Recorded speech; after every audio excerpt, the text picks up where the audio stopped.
Hi there, everyone. Welcome to our second Alt community call. My name is Martin Hoxie. I work for the Association for Learning Technology. And today we're very grateful to be joined by Tracey Duffy from Jisc. So Tracey, I suppose that's the first thing to clarify.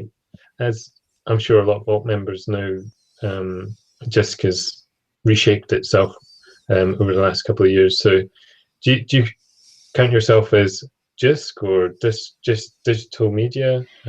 What's your standard introduction? Yes, hi Martin, and hi to everybody else who's joined us today. Yes, as you say, obviously Jisc has undergone a lot of transformation. So I work for Jisc as part of the digital media team, and specifically to do with e-learning. But we are now all one Jisc. So people haven't just disappeared necessarily. It's just all been brought in under one name. So those of you a couple of years ago, you would have, I'd imagine they would have been familiar with lots of Jisc services, so Jisc Digital Media and Jisc Legal. That's So right. that support still exists, but it's Absolutely. all under Jisc now. Yes, absolutely. Yeah. Yeah, yeah. Well, I'm actually glad we had this call because that clarifies it for me now as well. I wonder if you've mentioned that you've been at Jisc Digital Media when it was a service. I wonder if you could give us a bit more background about your experiences in learning technology, how you've ended up at this point in your career. Yeah, sure, no problem. I've worked within the education sector for over 14 years now, as an ICT manager and an ICT teacher within the school sector, but more recently as e-learning support within secondary schools, but also as a learning technologist within further and higher education.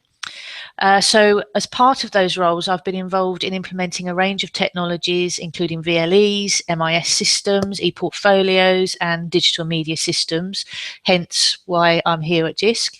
I've also project managed a mobile technologies project under the now deceased Molnet banner, and that involved iPhones and video creation with a land-based college. But more recently, I've been involved with the evaluation and implementation of iPads within a secondary school, and that involved evaluating apps and assisting staff in designing the schemes of work to support these devices, as well as assisting in obviously the technical management side of those types of devices within the school environment. My role now primarily with Jisc is to provide advice and guidance to the community in using digital media within teaching and learning. This can involve producing guides and info kits. We also have a help desk system and we provide training, as well as sharing best practices and future developments from across the community and beyond. And we do that via obviously our social media channels, conference presentations, and generally networking with customers across HE and FE. So you've obviously got a wealth of experience there, and I just wonder where the association fits into that story. When we kind of your first touch point with the Alt as an organisation. Yeah, I guess that would probably have been back in 2008 when I was working as a learning technologist at Bedford College. I mean, at that time, social media was in its infancy, and you didn't have those communication channels that we have now. And I guess always felt to me as this entity, this higher level organisation, that I needed more experience in order to be a part of. I only actually joined Alt or became a member in 2011. And I've just submitted my portfolio for CMALT accreditation, so I'm keeping my fingers crossed. And also attending the Alt conference was obviously something again to aspire to as a learning technologist back in the day. And I finally got to attend that in 2014 as part of Jisc. But I've also recently signed up, and I'm now starting the Blended Learning Essentials MOOC that Alt have obviously been part of, and I'm hoping that that's obviously going to add to my skill base as well. So I guess that's really where the link to Alt started from for me.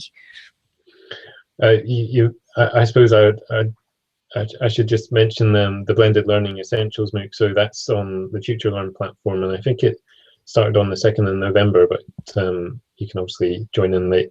And that's primarily targeted at the FE sector. So have you had much chance to engage with that course so far? Yeah, I mean, I wasn't able to obviously start it on the very first day, but I've been able to pick it up this week, and I've been able to contribute to some of the commenting that's been going on. It's been really interesting to see other practitioners' experiences of using blended learning, and also what people's perception, if you like, of blended learning actually is. So it's great to have that other link to practitioners, and hopefully, you know, I'll be able to draw on some of my experiences and be able to pass that on as well. That's great. So you've mentioned that since your first contact with Alt in 2008, we've embraced lots of different channels of communicating and trying to get our community together.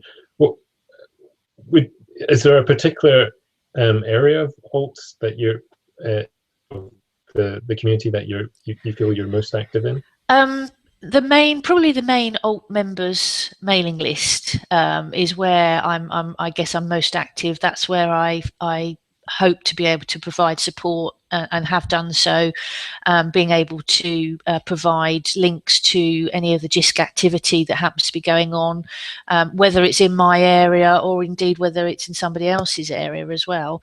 I also obviously have my own personal Twitter channel, so that's Learning Tech Girl, if anybody wanted to follow at all.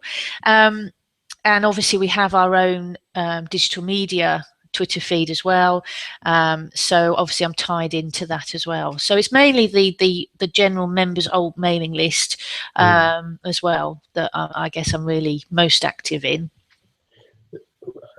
The members mailing list is such a rich resource that I think, like a lot of online communities, you find there are participants who are very active on it, but I think it's I would classify myself as more of kind of monitoring what goes on in messages and occasionally kicking in something. Yeah, absolutely. Yeah, it certainly is a good way to see what is happening within the community. That's for sure. And as you say, sort of as a monitoring, and also then to be able to pick up on particular issues that might be happening within the community that perhaps we as an organisation haven't been able to pick up before, and I'm able to then obviously feed that back into other parts of Jisc. So it's certainly a really useful community to be part of, and obviously as you say, it's extremely active, and you know, it seems to be a first port of call for a lot of learning technologists out there to go to the Alt mailing list. So yeah, it's definitely an asset, that's for sure. Have you got it can become quite overwhelming with all the messages sometimes. Have you got any your top tips for managing or staying on top of the Alt members list? I don't know whether I've got any top tips to be honest. I think, like most people, you know, just have a quick scan of the subject heading, and obviously if it's something that I know that I'm interested or I can help with or we have a presence in, then I'll take that forward. But you're right. I mean, there is a lot happening. There's a lot of questions, discussion happening on that list. But obviously, if there's a thread that I feel that is very relevant, then obviously I will try and gather that together within my own mailbox, and try and sort of disseminate that information out. But as you can imagine, like with most mailboxes, it tends to get rather full. So. Yeah. In your intro, there seemed to be a lot of interest in mobile technologies. I just wondered if there was any recent work or developments that in this area that you've been working on or have caught your interest. Yeah, I've actually been leading on the Mobile Learning Guide project, which began last September. So this involved video case study submissions from institutions across HE and FE and the skill sector. First phase concentrated on sharing practice to enhance teaching and learning from HE and FE.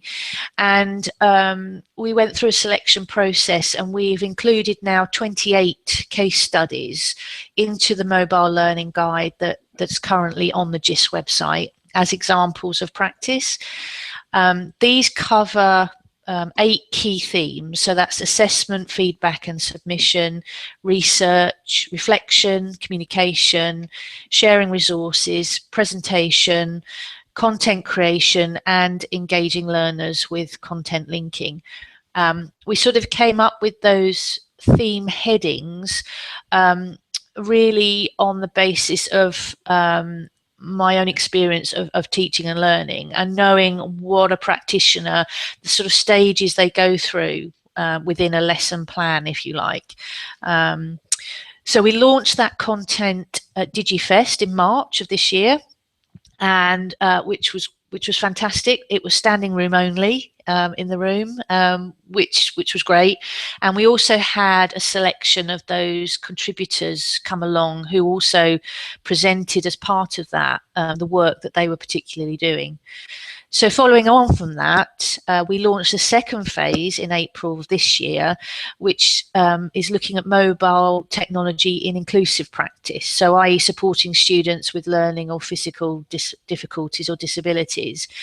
We're just in the process of finishing the subtitling of those video case study submissions, and putting together the final case studies within the guide, looking to hopefully launch that at the end of November. We are hoping to have a webinar as well at the beginning of December, that again will hopefully launch this particular part of the guide, and hopefully showcase as well some of the practice that has been going on within this particular field. That all sounds very interesting. Has the alt community had much input? Are you aware of contributions from members on this work? Oh, absolutely, yeah. I mean, most of the contributors on both products or projects have come from either one of the sponsoring or organisational members of ALT. So yeah, I mean, we've definitely got institutions across the board who are present within the ALT community, so which is great. And hopefully it may go further, but certainly I think this will be the final phase for the time being. So yeah, it's always quite interesting to, given that the pace of technology in some areas, to keep up to date and abreast with, I suppose, not just the technology but also the pedagogies to support that. Is there anything in particular right now that Jisc are doing that can help staff if there are areas where they're interested in becoming more digital or better at being digital? Yeah, I mean, certainly there's a number of projects within other parts of Jisc. I mean, immediately thinking regarding the digital student side that Jisc are involved in, the new leadership program in digital, which is being run by Digital Futures, but also other colleagues within digital media are also involved in the Spotlight on the Digital project. And the idea of this is to provide support and guidance through workshops, webinars and guides on making your digital collections easier to discover. We had the first webinar this week, and we had 138 people registered for that, which was great, and it is proving very popular. And a lot of the webinars, and well, not so much the webinars, but the workshops are fully booked. But we do have another webinar on the 17th of November, and this is particularly about the potential of social networks and social media in terms of digital collections. Okay. So have a look at the Jisc website under the training section, and you'll see the relevant dates and the subject that they're going to be talking about. So let's say it is getting full up, but I'm sure it will be run again post this initial session. But anybody can join in on the webinar, so please sign up. We'd love to see you there. It's interesting that the next webinar is on social media and social networks, as often happens in these things. On the Alt-C blog, there was a recent post on how librarians can harness the power of social media and benefits of library users. Yeah, which is a bit of a mouthful for a title, but a very good post. So it seems to be, we just got 2 examples there, but I don't know if there's increase, and it certainly sounds like there's a lot of interest given the number of people you got signed up right now. Are there any other areas right now that perhaps there is either a gap or a growing gap in capability and awareness within digital media?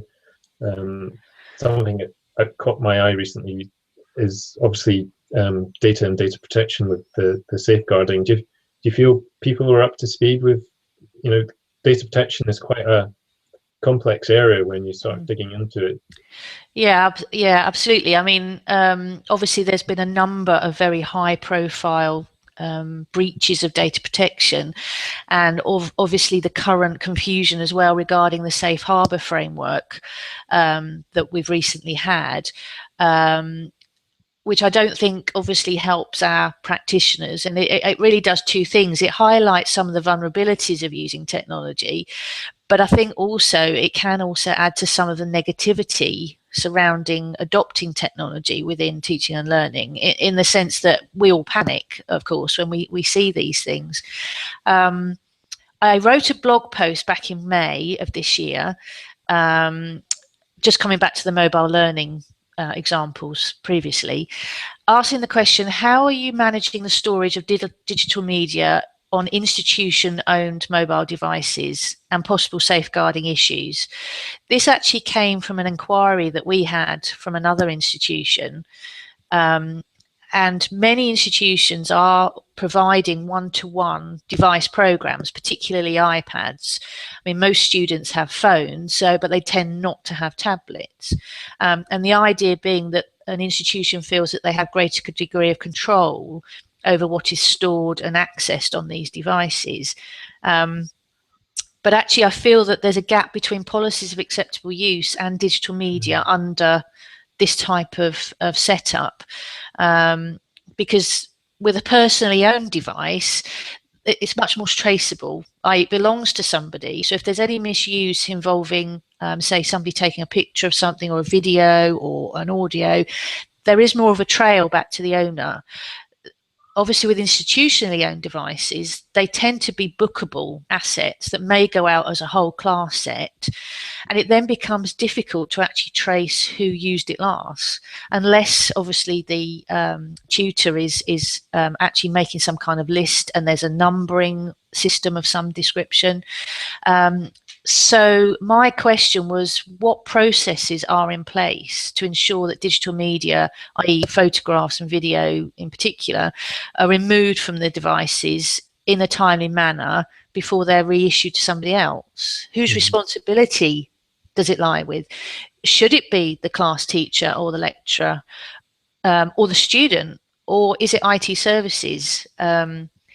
There are mobile device management systems that can obviously wipe a device, but what is going to be the impact with other emerging devices such as wearables, for example, if they've all got the capability of taking video, taking photos, recording audio? It was interesting when I was researching that blog post that I didn't find any examples of specific reference to digital media within acceptable use policies in terms of the process that was set up for its removal.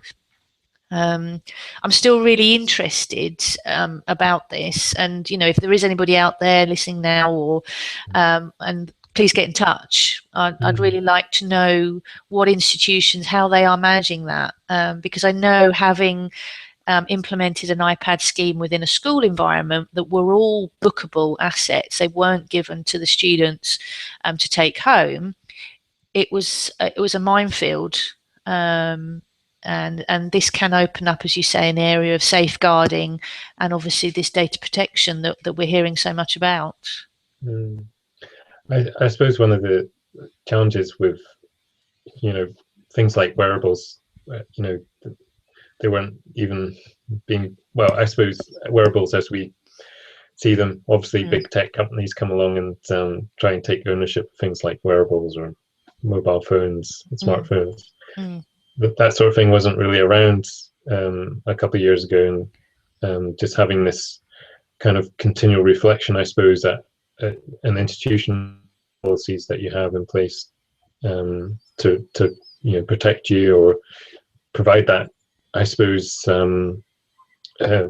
translation of very complex data protection law into very easy to follow steps that people can do.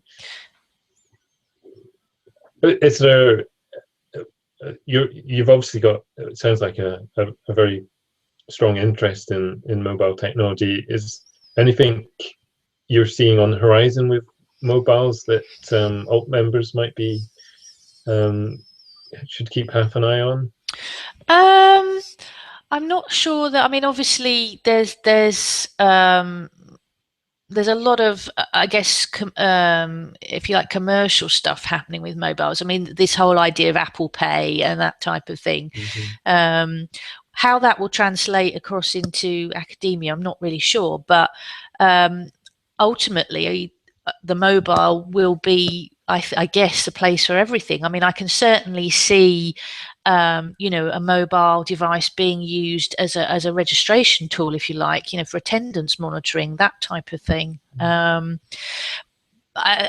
terms of digital media and mobile, students are creators of digital media as well as consumers, and I think also with the growth in these broadcasting technologies such as Periscope, Meerkat, My Eye, which is a new one, that are all done by a mobile device.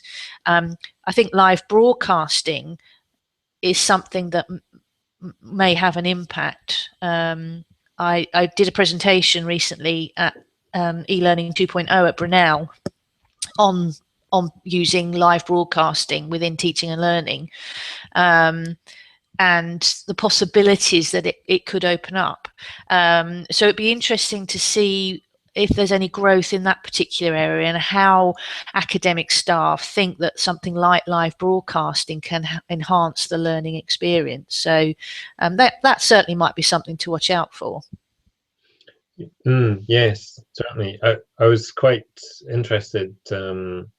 I was at an event recently where Digital Me, who are interested in open badges, and they've got a I forget the name, some sort of badging platform, and one of the big things for them was integration into mobile. So there was essentially an app, so people could see the badges that they could achieve, and with the mobile app, they could actually use the device to record evidence, so video or audio or photographs, and actually include that within their submission from the application. So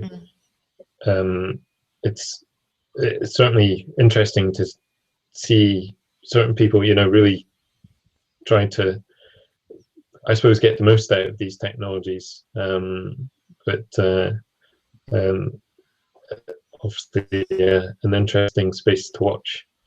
Absolutely, yes. Well, we're coming up to the end of our time here. So, Tracey, thank you very much for joining us on this community call. Thank you for inviting me, Martin. It's been great. I noticed the other day that DigiFest 2016 the dates have been announced. I think it's the 2nd and 3rd of March. That's right. Yep. So please come along, get signed up, come along. Is that in Birmingham again? It's at the ICC at Birmingham. Okay. So free to attend as well. Yes, it is. Yeah, and there's some great stuff that you'll be able to see, and lots of hands-on stuff as well, and lots of speakers that you'll be able to listen to. And it's a really great event, and some really fun stuff as well. So, and Birmingham is a great venue as well. So yes, I'll be looking forward to seeing everybody. I was at this year's Dizzy Fest, and I had a lot of fun. So hopefully I'll see you at Birmingham in March then. Yes, Tracey. yeah, fingers crossed. So just a couple of things to highlight within kind of the alt scheme of things before we disappear. So if you've enjoyed this call, hopefully you'll be able to, and you're not a member, then please have a quick look at our website, and there's various membership options. You can join as an ordinary member, or if your organization is a member of Alt, you can join for free, which is great. Some other things, the Alt-C hashtag, it's not just for Christmas, conference.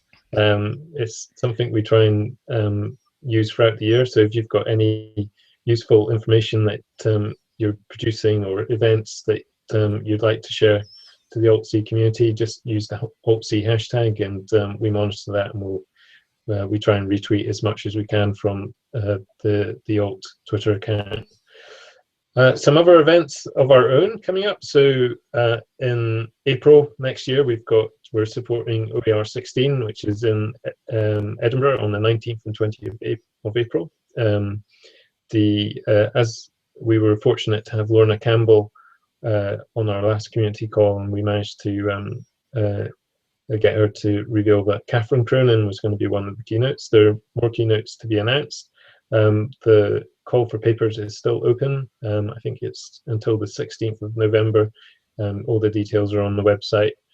And finally, we've got the Alt Online Winter Conference. So this is a follow-on from last year, where we had a face-to-face event, where as part of that, we were letting members showcase some of the stuff that they were doing. And we've gone all virtual and digital with it this year, hopefully giving more members the opportunity to share what they're doing, and also share and discuss and learn. So again, you'll find more information on the website. And if you haven't got the website, it's alt.ac.uk. We Google quite well as well. So finally, Tracey, thank you very much for that. And just to say, we're not doing a community call next month because of the online winter conference, but we'll see you again in January, where we'll have Learning Technologist of the Year award winner Joe Mills talking about some of the stuff he's been doing with Minecraft. Thanks very much. Bye now. Bye. Thank you.